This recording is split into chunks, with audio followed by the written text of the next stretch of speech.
As mentioned earlier, South Korea's negotiation team of Finance Minister Choi Sang-mok and Industry Minister Duk-geun arrived in the U.S. ahead of the 2+2 consultations set to take place tonight Korea time. Eyes are on whether what the team aims for can be smoothly reached. For more on this, we are connected live with Professor Song Soo-young this morning. Good morning, Professor. Welcome to the show. Thank you for inviting me. Thank you for being with us. Now, Professor, just a few hours ago, the industry minister said he aims to have the imposition of reciprocal tariffs removed. Could you elaborate on the key agenda items expected to be discussed, and how do you forecast this to go? Actually, just days ago, before departing from Korea, the trade representative Duk-geun, actually he is in charge of energy and the trade and also industry.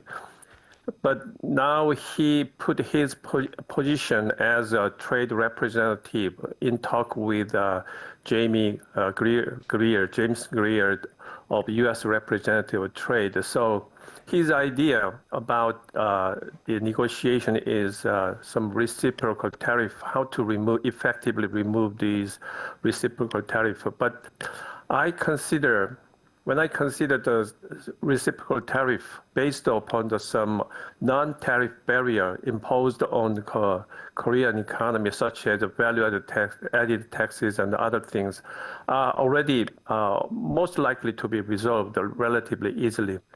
And I would like to say more about why the Minister of Planning and Finance of South Korea came to United States to meet with Scott Bessent. So this is the key aspect to watch over, but most of the details of negotiation is undercover right now. So I guess the Scott Bessent, the Treasury Secretary of the U.S., may require more stable purchase of U.S. Treasury bond and notes. I believe that is the key issue, these 2x2 talks between South Korea and the U.S. And also, most of the press in the United States raised the question about the position of the two ministers representing Korea right now, because we are going to have a presidential election in less than 2 months. So it implies that I don't think the delegations of South Korea may feel some sense of accountability to deal with these negotiations, because the negotiation to be settled properly, it will take more than 3 and 4 years and 5 years. So this is just an initiation may matter, but I don't expect much about this talk. Right, I see. So it should be an initial step. Now, Professor Song, I'm pretty sure you already know this. U.S. President Donald Trump personally attended high-level tariff negotiations with Japan, and some speculate that a similar surprise appearance could happen with the Korean delegation. Now, what should Seoul's strategy be to avoid a one-sided outcome in the event of such an intervention? Yeah, when we look back the extended period of negotiation between Japan and the United States about some free trade, sort of a free trade agreement between the two countries, it was a really very elaborate and very long-lasting and kind of a very slowly progressing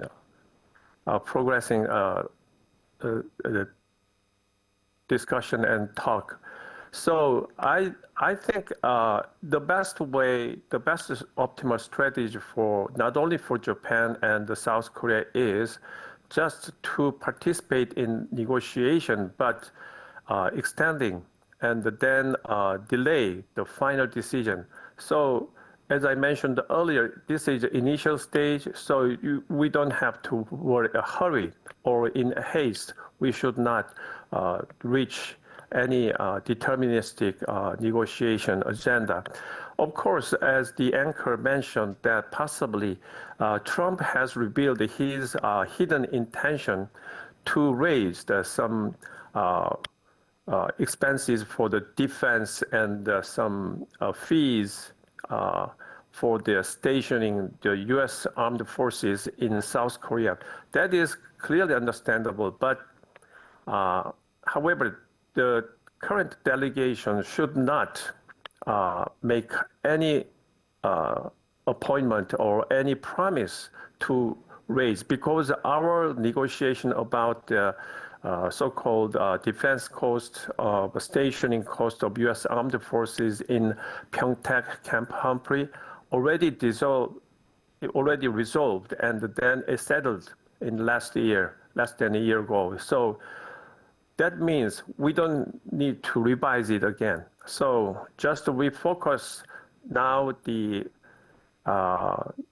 Trump is in underhand because that I think that China has maintained the upper hand, and also there is a very long negotiation between EU, European Union, and United States. Even they have not started yet, and also the Ursula von der Leyen, the EU president, has received some endorsement from several countries around the world, not just the West or EU members, but also some other other countries around the world also have delivered some endorsement to the European Union. So that means there is the best strategy is wait and see, do not make any promise.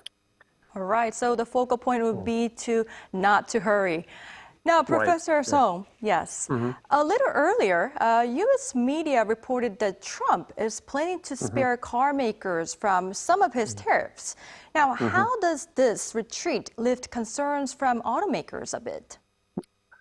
Yeah, this must be quite a good relief, considering the reduced tariff would be around 50 or 65%, but still, even this tariff is very high still. Therefore, I believe that the China will not make a call in advance before the United States Trump administration, Scott Bessent, and Trump make a call to Xi Jinping, or the Marco Rubio make a call to Wang Yi, the foreign minister of China.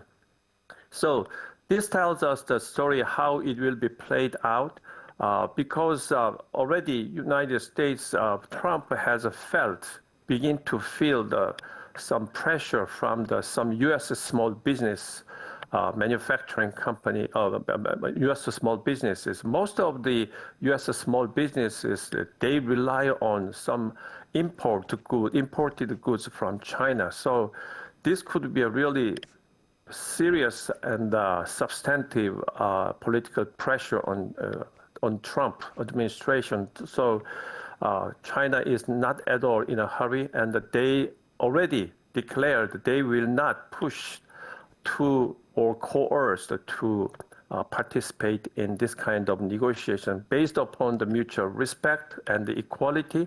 That is the point when the negotiation starts. So the European Union, China is the largest trade partners. Even no negotiation has been started yet between U.S. and these big trading partners. So considering that situation, the best one, I just repeatedly emphasize that South Korea, our country, should wait. All right, Professor Song, you just said that China has no need to hurry. And that being said, even if trade negotiations between South Korea and the U.S. are concluded smoothly tonight, many experts predict that the Korean economy will still be impacted. Now, Trump hinted at possible negotiations with China, but as you already said, concerns still linger as China does not have to hurry. So what is your view on the Korean economy?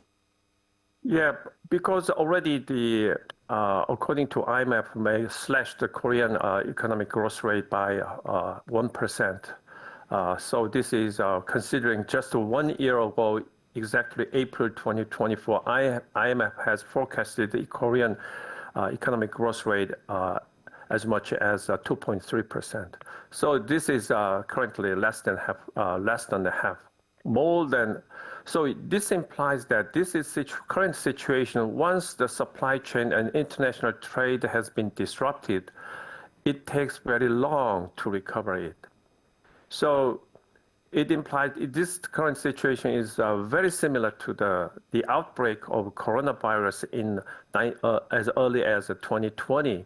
So then abruptly, the disruption of supply chain caused some recession along the economies around the world. And then the tariff increase and the shutdown of the international trade mostly damaged, and already damage was incurred, and then it will take relatively very long period, at least 3 and 4 years, to recover what the international trade level has been recovered to reach to some previous level before tariff, before Trump inauguration as a president of the United States. So that is why we should not hurry, and there should not be just, even though the smooth negotiation, that is apparently it looks like a smooth, but in order to restore what it used to be,